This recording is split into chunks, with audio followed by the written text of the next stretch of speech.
Hello guys, welcome back to our channel. ఈరోజు మేము అప్పనపల్లి వెళ్ళాము. మా ఊరు దగ్గర నుండి కొంచెం దూరంలో కోటిపల్లి ఉంది. కోటిపల్లి రేవు మించి అప్పనపల్లి అనేది దగ్గర అని చెప్పి అటు నుంచి వెళ్ళాము.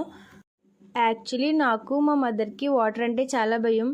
సో బై రోడ్డు వెళ్దాం అనుకున్నాం. బట్ మేము కోటిపల్లి రేవు దాటితే మాకు అప్పనపల్లి డిస్టెన్స్ చాలా తక్కువ. సో ఇటే వెళ్ళాము. బట్ ఈ రేవు దాటేంత వరకు నాకైతే చాలా భయం వేసింది. ఎంత ఎగ్జైట్మెంట్ ఫీల్ అయినా కూడా లోపలైతే చాలా భయంగా అనిపించింది. మీరు కూడా ఎవరైనా ఇలా భయపడతారా వాటర్కి? తెలియని ఎగ్జైట్మెంట్ అండ్ హ్యాపీనెస్ పైకి ఉన్నా కూడా లోపలైతే చాలా భయం వేసింది.